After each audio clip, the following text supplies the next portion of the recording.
नमस्कार, आप सभी का स्वागत, अभिनंदन, आभार। आज की क्लास में मैं मयूर ध्वज तिवारी लिटरेचर पे चर्चा आपके इस चैनल में आप सभी का स्वागत करता हूं and we are going to learn about literature in Anglo Saxon age. ये एक बड़ा ही इंपॉर्टेंट क्लास होने वाली है क्योंकि इसके अंदर हम लोग जो इंपॉर्टेंट वर्क्स हैं लिटरेचर के जो एंग्लो सैक्सन एज के हैं खास करके उनके बारे में बात करने वाले हैं। अब सवाल ये है कि हम इसके बारे में बात क्यों करने वाले हैं, क्योंकि जो पॉलिटिकल, सोशल, बाकी जो कंडीशंस थी उनके बारे में हम पहले ही बात कर चुके हैं। कौन से वीडियो में? पहली वीडियो में। तो अभी हम सिर्फ और सिर्फ लिटरेचर पे फोकस करेंगे। जैसा कि हम जानते हैं कि लिटरेचर का जो पीरियड था एंग्लो सैक्सन एज का वो था 410 एडी से 1066 एडी। कब तक था? 410 एडी से 1066 एडी। तो अब हम बात करते हैं कि वहां की लिटरेचर की जो कैरेक्टरिस्टिक्स थी वो क्या क्या थी, लिटरेरी एज के तौर पे वो कैरेक्टरिस्टिक्स क्या क्या थी। तो पहली कैरेक्टरिस्टिक्स थी नो प्रिंटिंग प्रेस। देखो इस एज के अंदर लिटरेचर इतना डेवलप क्यों नहीं हो पाया, क्योंकि there was no such facility of getting your work printed. कोई भी ऐसी फैसिलिटी नहीं थी कि जहां पे आप जाके किसी को बोलो कि भैया भैया मैंने ये वर्क लिखा है, अगर आपको अच्छा लगता है तो आप इसको पब्लिश करवा दो। ऐसी कोई भी जो है फैसिलिटी नहीं थी and because of that there is no such great amount of literature in this particular age. Next, cultural and political disturbance. मैंने पिछला वीडियो जिसने देखा है ही विल गेट टू सी कि एक छोटा सा आइलैंड है, ठीक है, पानी ही पानी है उसके पास, ठीक है, और वो लेकिन प्रोस्पेरस है। तो लोगों ने क्या किया, हाय राम, मार काट मचा दी उस पूरे आइलैंड पे, बिल्कुल से बिल्कुल इन्वेजन से इन्वेजन है ना। तो उसकी वजह से दिक्कत क्या हुई, वहां पे नई लैंग्वेज डेवलप होती, कभी लैंग्वेज डेवलप होती फिर उसको कुछ और लोग आ जाते हैं तो कुछ और लैंग्वेज होती। जैसे मान के चलो पहले सबसे पहले ओल्ड इंग्लिश थी जो सेल्स एंड ब्राइटन्स बोलते थे, उसके बाद Midland, Kentish, Anglo Saxon, West Saxon, ऐसी लैंग्वेजेस आई। उसके बाद जब हमारे एंग्लो नॉर्मन पीरियड आ गया, जब 1066 में, ठीक है, किंग ऑफ नॉर्मंडी बने तो वहां पे फ्रेंच आ गई। तो ये धीरे धीरे वहां पे लैंग्वेजेस, और इसकी वजह से क्या हुआ, वहां पे लिटरेचर एक पर्टिकुलर तरीके से लिखा नहीं गया। This is what you have to remember. और उसके पीछे रीजन क्या है, कल्चरल एंड पॉलिटिकल डिस्टर्बेंस, ये आपको याद रखना है। नेक्स्ट हम बात करते हैं ओरल ट्रांसमिशन। देखो ओरल ट्रांसमिशन अगर आप देखोगे तो ओरल ट्रांसमिशन, एक सिंपल सा एग्जांपल देता हूं। ओरल ट्रांसमिशन ऑफ नॉलेज होती कैसे, जैसे कि हम सब जानते हैं कि बचपन में या कभी भी हम जब घर पे होते हैं तो हम दादी से या नानी से अपनी कहानियां सुनते हैं। क्या वो कहानियां वो कहीं लिखी हुई होती है? नहीं होती हैं, बट वो कहानियां क्या होती है, एक नॉलेज होती है जो नानी को उनकी नानी ने दी, फिर नानी ने हमें दी और हम अपने बच्चों को देने वाले होंगे या हम अपने आगे वाले जनरेशन को देंगे। तो वो जो नॉलेज है वो ओरल ट्रांसमिशन ऑफ नॉलेज होता है, या वो ओरल ट्रांसमिशन ऑफ एक लिटरेचर हो सकता है। लेकिन उसमें दिक्कत क्या होती है कि ओरल ट्रांसमिशन जब होता है तो the interpretation and the speaking of that knowledge differs sometime. जैसे मैंने आपको जो बात बोली, आप किसी को क्या बोलोगे वो आप पे डिपेंड करता है, सामने वाला समझेगा क्या वो उस पे डिपेंड करता है। तो this is why there is no such great literature in this age particularly. Next हम बात करते हैं थीम्स। देखो थीम्स, हर एक एज के अंदर कुछ एक पर्टिकुलर थीम्स होती हैं जिस पे एक वर्क लिखा जाता है। जैसे if you talk about example, अगर आप रोमांटिक एज को देखते हो तो रोमांटिक एज के अंदर क्या हो गया, नेचर के ऊपर लिखा गया, ठीक है। जो नियो क्लासिक एज है उसके अंदर क्या किया गया, जो क्लासिकल वर्क्स हैं उसके अंदर थोड़ी सी न्यूएलिटी डाली गई और उसको जोड़ा गया। अगर हम बात करते हैं विक्टोरियन एज के अंदर तो साइंस और रीजन के ऊपर बात की गई। मॉडर्न एज टॉक्स अबाउट की फ्रटैलिटी कैसी है हमारे वर्ल्ड की, इंडिविजुअलिटी कैसी है, हम लोग किस तरह से मॉरली डिप्रेस्ड हो गए हैं, डिप्राइव होते जा रहे हैं हम लोग, उन सब के बारे में बातें। तो हर एक एज की कहीं ना कहीं एक पर्टिकुलर थीम्स होती हैं। इस एज के अंदर जो वर्क्स हैं उनकी दो सबसे इंपॉर्टेंट थीम्स हैं जो आपको याद रखनी है। पहली थीम है हेरोइक थीम्स एंड सेकंड है रिलीजियस थीम्स। आपको ये दो बातें अच्छे तरीके से समझनी है, याद रखनी है कि इस पूरी एज के अंदर जितने भी वर्क्स आपको मेजर दिखेंगे उनकी थीम्स क्या होंगी, या तो हेरोइक होगी या फिर रिलीजियस होगी। अब हम बात करते हैं वर्क्स की। सबसे इंपॉर्टेंट वर्क्स कौन से हैं इस एज के अंदर, तो सबसे पहला वर्क जो आपको इस एज के अंदर याद रखना है, तो first work which you have to remember if you are reading literature in Anglo Saxon age, the first work is Beowulf. Beowulf is basically the first epic which is written in English language old English language, obviously. So in that work, what we are going to see that there is a warrior whose name is Beowulf, and he is a very great kind of person. He had some virtue, he is powerful, he is very virtuous, he know how to deal with the monsters, he had won a lot of wars, and because of that he is being called by his friend who is a king, and he told him that just I need your help because there is a monster who is just disturbing us, who is creating havoc for us. And he comes there and he fights with the monster whose name is Grendel, and he kills Grendel, and after that he kills his mother also. And in the last of this work, you will get to see that Beowulf had a fight with a fire dragon, and in that fight he get मैटेडम. So you have to remember this kind of thing कि इस प्रकार का एक work लिखा गया जिसके अंदर एक बेवुल्फ नाम का कैरेक्टर जो कि बहुत ही पावरफुल है, जो कि बहुत ही गुणकारी पर्सन है, जिसके अंदर गुण है बहुत सारे, ठीक है, और वो क्या करता है, एक मित्र के लिए अपनी हेल्प करता है, एक राक्षस को मारता है, उसकी मम्मी को मारता है, उसके साथ उसकी डेथ भी जो होती है वो बहुत ही डिग्निफाइड डेथ होती है, वो मरता भी लड़ते लड़ते ही है. तो this is what the biggest work of this age tells us Beowulf. Second, Widsith, जिसका एक नाम है वाइट गोवर एंड वेंडर. इसकी कोई बड़ी थीम्स के बारे में कुछ भी नहीं पता है, but this is a work which is being asked in many times. और कहीं ना कहीं इस तरह पूछा जा सकता है, जैसे मान के चलो एंग्लो सेक्शन एज के अंदर आपको बेवुल्फ दे दिया, विडसिथ दे दिया, डियर्स लेमेंट दे दिया, और साथ में दे दिया क्या, द पिलग्रिम्स प्रोग्रेस. अब ये चारों वर्क्स किसने लिखे, इसमें से एंग्लो सेक्शन वर्क का कौन सा है कौन सा नहीं है, आपको चार ऑप्शन दे दिए, जिसमें से तीन इनमें से दे देंगे और एक कोई और वर्क दे देगा. तो वहां पे आपको याद रखने के लिए ये बड़ा इंपॉर्टेंट वर्क है.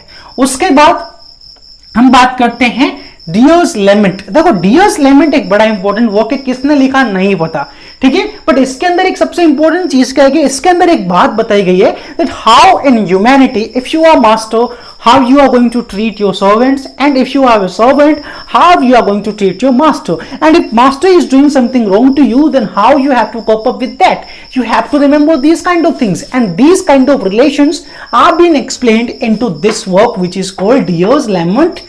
ठीक है, आपको ये बात याद रखनी है, मास्टर और सर्वेंट के जो रिलेशंस हैं उनके बारे में इस वर्क के अंदर बताया आपको गया है. नेक्स्ट हम बात करते हैं the seafarer. The seafarer is a work which is very important, and these three works if you get to see then these three works में से दो जो works हैं ये the extra book एक work है जिसके अंदर 144 poems हैं. extra book which is the biggest collection of old English language, उसके अंदर भी आपको ये works देखने को मिलेंगे. So let's talk about the seafarer. The seafarer क्या है? The seafarer is allegory of life. Let me tell you by an example.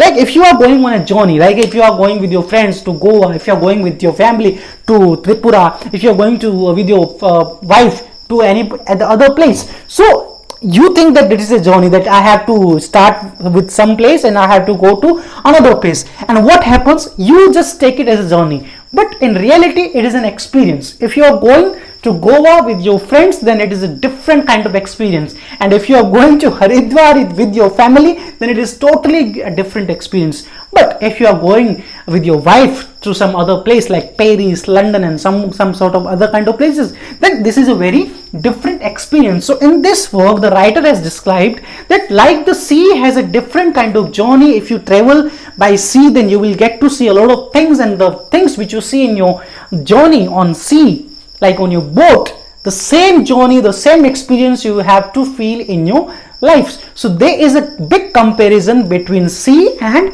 life. So this is what we can tell, that this, because of this comparison, this is an allegory about life. You have to remember this thing कि ये जो work है कहीं ना कहीं क्या है, कैसा वर्क है जिसके अंदर लाइफ को सी से कंपेयर किया गया है, कि जिस तरह से सी में बहुत सारी अनप्रेसिडेंटेड वर्क्स इंसिडेंट्स होते हैं, उसी तरह से यहाँ पे क्या होता है, लाइफ के अंदर भी बहुत सारी घटनाएं ऐसी जो हैं वो होती रहती हैं. उसके बाद हम बात करते हैं the most important work which you have to keep in your mind is Bede's The Ecclesiastical History of English People, because this work is one of the first work which was written in that language and which gives us a clear example and an account of life about the British people, how they were living, what are their languages, how they talk to people, what are their cultures, what are their attributes. We will get to see about each and everything from this work, and because of that we call him the father of English learning, because of that person we get to know the how